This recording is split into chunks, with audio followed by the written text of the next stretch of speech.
Welcome to Money, Money, Money, your weekly personal finance date with me, Surabhi Upadhyay.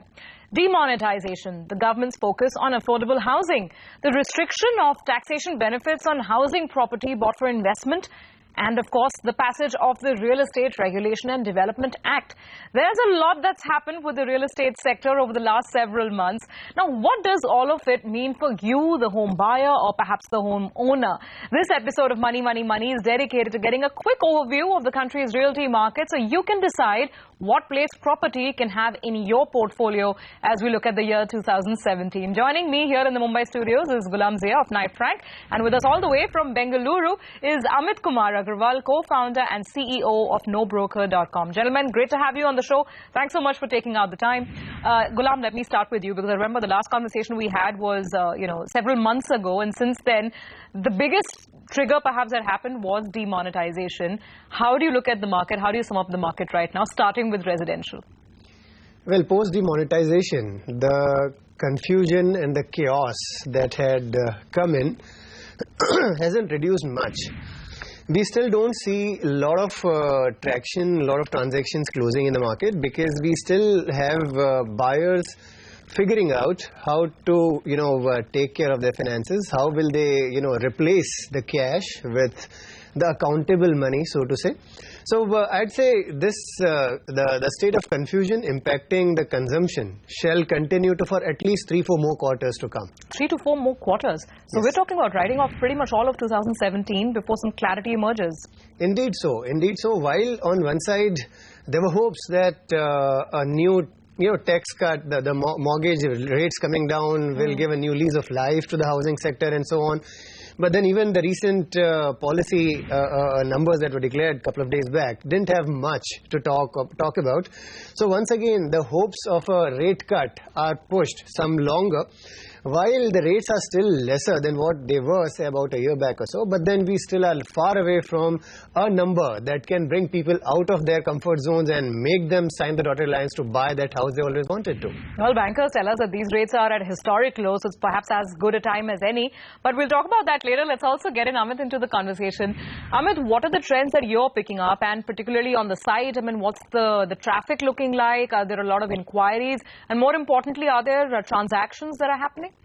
In November month, when the demonetization happened, we saw a huge amount of lull in terms of the buy and sell activity, and the rental activities just jumped on No Broker website, so which basically pointed towards people renewing their rental agreement and not thinking about and postponing the decision to basically buy for some time. What we have seen in the past 2-3 months is that now as slowly the confusion is clearing out and the demonetization is slowly going away, so some bit of transactions also and a good number of inquiries have started, but of course it is nowhere what it was around Diwali period to some extent in some markets. So overall the NCR market remains to be really muted, and investors are still basically, I think, would wait for a quarter or two to really take a call. So when you say that at least some inquiries are picking up and there seems to be some movement after the complete lull we saw, which are the markets that you're talking about where you're seeing some sign of life maybe? So see, markets, for example, some areas in Bangalore, some areas in Bombay, where the demand is robust. For example, areas like Koramangala, Indiranagar in Bangalore, the entire Bandra to Versova stretch in Mumbai, these are really solid markets where the new supply is really low. What we are seeing is inquiries which are more from a ready-to-move apartments perspective and from a secondary resale perspective and less from a developer perspective. And investors are still little away, but the people who want to use it for their end use, they are the ones who are basically coming and at least inquiring and checking whether if they take a checkbook in front of a resale guy or in front of a developer, is he going to consider?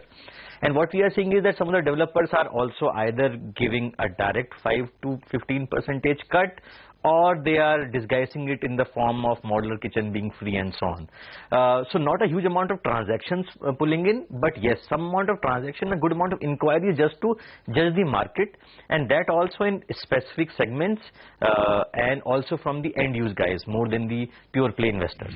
That's the real question, right? Who's going to blink first, the buyer or the seller? What's your sense, Gulam? Well, it's got to be the seller, because for a long time there have been hopes that the markets will turn around. Almost about 3 non-stop years of inactivity and a hope every day that something will turn around, but then it has definitely turned into despair now. So there's no question the buyer will continue to hunt for a bargain, and seller will have to give in first. So let's take up some of the points that Amit also raised about more of the freebies, because we keep hearing and seeing a lot of these launches come up with either a waiver on the stamp duty, or maybe the parking coming free, etc. Some of the fit outs being complimentary, but no real change in ticket values, or I mean, are you seeing the signs of that in any of the markets, or has the price moved at all? At least in these markets that even Amit was talking about, especially the MMR, Mumbai Metropolitan Region, as well as Bengaluru, we don't yet see much of a meltdown of rates. Whereas in NCR it has already happened. Let's not really talk much about NCR, because we already see a lot of cut that has already happened, about 15-20% and so on. But in Mumbai and Bengaluru, prices are still holding good, especially in the markets, especially in the locations where the interests are very much there. There could be a small delay, but then these markets will definitely bounce back the first. So there to then come to your question of, do we really perceive any correction in rates in at least these 2 cities?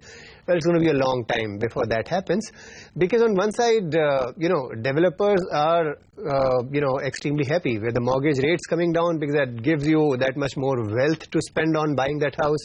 So obviously your affordabilities go a few notches higher. On the other side, many of the developers have already shrunk their houses to a size which could fit most of the pockets. So here, on one side, wealth creation, on the other side, size reducing, affordability is kind of fitting in. And that's only when all these things fail do the developers look at bringing the rates down. So in the meanwhile, if there is a considerable rate cut in mortgage values, etc., then I'm sure, the price of realty falling down will yet be a pipe dream. Okay, all right. I remember our last conversation, and you did talk about the resale market. That's where transactions were supposed to be a little quicker, and that's where the pressure would have been far more severe. The investment market, has a lot of that already happened, or are you awaiting more? Where the markets are today, there is a clear sense in most of the inventory holders that the markets are not going to go up. So if one is getting a good deal today, a seller I'm talking about, then would definitely expect, even if it is a few percentage below the market acceptable rates, the deal must close. So it is still very much the requirement or the demand is for ready property. Since most of the developers who are sitting on the ready properties are expecting a certain rate, they're not the ones who are closing, but the investors who have the ability to bring the prices down are the ones who are striking it. All right, we need to take a quick break on that note, but we've only gotten started and we've just discussed demonetization. A lot of measures coming in Budget 2017 for the real estate sector. Are they going to bring your dream home any closer to you? We'll discuss that after the break.